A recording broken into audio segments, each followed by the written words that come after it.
আসসালামু আলাইকুম রহমতুল্লাহি ওবারাকাতু। আমার প্রিয় মা এবং বোনেরা, ভাইয়েরা, আজকে আপনাদেরকে ইস্তেখারার নামাজের বিষয় সম্পর্কে আপনাদেরকে জানিয়ে দিব। ইস্তেখারার নামাজ কিভাবে পড়তে হয়, কয় রাকাত পড়বেন এবং ইস্তেখারার নামাজ কেন পড়তে হয়, আজকের এই ভিডিওতে থাকবে ইনশাআল্লাহ। যে যেখান থেকে দেশে দেশের বাহিরে যে যেখান থেকে আজকের এই ভিডিওটি দেখছেন, আমার পক্ষ থেকে আপনাদের সকলকে জানাই আন্তরিক শুভেচ্ছা এবং অভিনন্দন। তো মূল ভিডিওটি শুরু করার আগে আপনারা যদি আমাদের এই চ্যানেলে নতুন হয়ে থাকেন, অবশ্যই চ্যানেলটি সাবস্ক্রাইব করে পাশে থাকবেন। তো চলুন, ইস্তেখারার নামাজ আপনারা কিভাবে পড়বেন, কখন পড়বেন, নিয়ম কি, কি জন্য পড়তে হয় ইস্তেখারার নামাজ। তো চলুন আগে আমরা জেনে নেই ইস্তেখারার নামাজ কেন পড়তে হয়। ইস্তেখারার নামাজ মূলত পড়তে হয় আপনি যদি কোনো কাজ করতে চান, অনেক বড় একটি কাজ করতে চাচ্ছেন, আপনার ছেলেকে কারোর সাথে বিবাহ করাবেন, সেই বিবাহ কি ভালো হবে নাকি হবে না, অথবা আপনার ছেলেকে আপনি বিদেশে পাঠাচ্ছেন, আপনার ছেলের বিদেশে যাওয়াটা ভালো হবে কি হবে না, অথবা আপনি বড় কোনো কাজ করতে যাচ্ছেন, অর্থাৎ কোনো ফ্ল্যাট কিনতে যাচ্ছেন, যে কোনো কাজ করার আগে আপনি যে কাজটা করতে চাচ্ছেন ওই কাজটা ভালো হবে কিনা, এই বিষয়টা জানার জন্য আপনাকে ইস্তেখারার নামাজ পড়তে হবে। আপনি আমি যেই হোক না কেন, যদি আপনি চান যে আপনার কাজটা ভালো হবে কি হবে না, আপনার ছেলে মেয়েকে বিবাহ দিবেন যার সাথে, ওই ছেলে ভালো হবে কি হবে না, আপনি যে কোনো উদ্দেশ্যে যে কোনো কাজ করতে চাচ্ছেন, ওই কাজ করার আগে ইস্তেখারার নামাজটা পড়ে আপনি জেনে নিতে পারবেন নামাজের মাধ্যমে। তো আপনি তো জানলেন কোন কারণে ইস্তেখারার নামাজ পড়তে হয়। এবার আসুন, ইস্তেখারার নামাজ পড়ার পরে আপনি কিভাবে বুঝতে পারবেন যে আপনি আসলে ওই কাজটা করবেন কিনা। ইস্তেখারার নামাজ পড়ার পরে আপনাকে নিয়ম রয়েছে যে আপনি ইস্তেখারার নামাজ পড়ে আপনি শুয়ে পড়বেন। কখন পড়তে হবে এ টু জেড বিষয় বলে দিব। তো ইস্তেখারার নামাজ পড়ার পরে যে নিয়ম রয়েছে ওই নিয়ম অনুযায়ী আপনাদেরকে আমি বলে দিব, ওই নিয়ম অনুযায়ী আপনি শুয়ে পড়বেন। শুয়ে পড়ার পরে রাত্রে আপনি যে কাজটা করার জন্য আপনি ইস্তেখারার নামাজ পড়তেছেন, ওই কাজটা ভালো হবে কিনা সেটা স্বপ্নের মধ্যে আল্লাহ পাক রব্বুল আলামিন আপনাকে বলে দিবেন, দেখিয়ে দিবেন, এবং ঘুম থেকে ওঠার পর আপনি ওই কাজটা করার প্রতি আগ্রহ আছে কিনা, এটার দ্বারাই আপনি বুঝতে পারবেন যে ওই কাজটা ভালো হবে কিনা। এমন হতে পারে ঘুম থেকে ওঠার পর আপনি স্বপ্নের মাধ্যমে দেখেছেন যে ওই কাজটা করলে ভালো হবে, অথবা ঘুম থেকে ওঠার পরে আপনার মনে মনে আপনি পরিকল্পনা করতেছেন, মনের ভিতরে একটি আনন্দ ফিল হচ্ছে যে আমি ওই কাজটা করলে ভালো হবে, এরকমটা মনের ভিতরে আশ্বাস আসছে, তাহলে আপনি মনে করবেন যে ওই কাজটা ভালো হবে। আর যদি আপনার মনটা খারাপ থাকে, ওই কাজটা মনে হয় করলে ভালো হবে না, আপনার মন যেই দিকে চায় ওইটাই করবেন, ইনশাল্লাহ ওটাই আপনার ইঙ্গিত হবে ভালো হবে কি হবে না।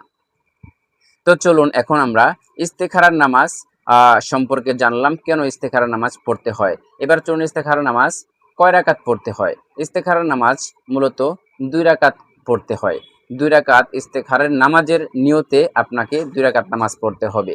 নিয়তটা এভাবে হবে, আমি আল্লাহ পাক রব্বুল আলামিনের উদ্দেশ্যে সন্তুষ্টির জন্য, আমার নেক আশা পূরণের জন্য আমি 2 রাকাত নফল নামাজ অর্থাৎ ইস্তেখারার নামাজ পড়ছি।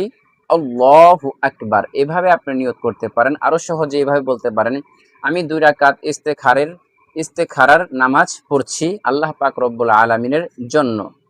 আল্লাহু আকবার, এভাবে আপনার মনের ভাষাটা ব্যক্ত করতে পারেন।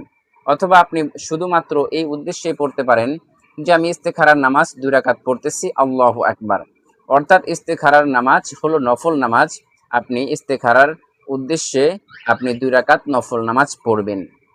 2 রাকাত নফল নামাজ আপনি কিভাবে পড়বেন এই বিষয়টা এখন বলে দিচ্ছি। নির্ধারিত কোনো সূরা এবং নির্ধারিত কোনো দোয়া নেই। এই নামাজটা আপনি সাধারণ নামাজের মতোই নফল নামাজ পড়বেন। প্রথমে নামাজের জন্য নিয়ত করে দাঁড়াবেন, এরপর আপনি যেভাবে নফল নামাজ পড়েন এইভাবেই নফল নামাজ পড়বেন। এটা সাধারণত এশার নামাজের পরে পড়তে হয়, যেহেতু আপনি রাত্রে ঘুমিয়ে যাবেন, লং টাইম ঘুমিয়ে থাকবেন, ঘুমের মাধ্যমেই আল্লাহ তাআলা আপনাকে এই বিষয়টা জানিয়ে দিবেন যে আপনি ওই কাজটা ভালো হবে কি হবে না। এজন্য এশারের নামাজের পরে 2 রাকাত আপনি যখন ঘুমাইতে যাবেন এর আগে, এটা দিনেও হতে পারে অথবা সন্ধ্যায় হতে পারে অথবা রাত্রেও হতে পারে। তবে রাত্রে হলেই ভালো হয়, যেহেতু রাত্রে আপনি ঘুমান, সেজন্য রাত্রে হলেই ভালো হয়। তবে আপনি ঘুমানোর আগে 2 রাকাত নফল নামাজ পড়বেন। নফল নামাজ পড়ে আপনি ইস্তেখারার নিয়তে 2 রাকাত নফল নামাজ পড়ে আপনি শুয়ে পড়বেন। এখানে আরো কিছু নিয়ম রয়েছে। বিসমিল্লাহির রহমানির রহিম 323 বার এখানে লেখা আছে। বিসমিল্লাহির রহমানির রহিম 323 বার এবং 323 বার হাসবি আল্লাহু ওয়া নি'মাল ওয়াকিল পড়ে শুয়ে পড়বে। তাহলে এটা একটা নিয়ম যে বিসমিল্লাহির রহমানির রহিম 323 বার যখন আপনি নামাজ শেষ করবেন, ইস্তেখারার নামাজ শেষ করার পরে 323 বার বিসমিল্লাহির রহমানির রহিম এবং 323 বার হাসবি আল্লাহু ওয়া নি'মাল ওয়াকিল, হাসবি আল্লাহু ওয়া নি'মাল ওয়াকিল, এইটা 323 বার পাঠ করবেন। এরপর আপনি শুয়ে পড়বেন সুন্নত তরিকায়। একেবারে আল্লাহ পাক রব্বুল আলামিনের উপর আস্থা রেখে, ভরসা রেখে আপনি শুয়ে পড়বেন। ইনশাআল্লাহ ঘুমের মধ্যে আপনি জানতে পারবেন যে আপনি ওই কাজটা ভালো হবে কি হবে না।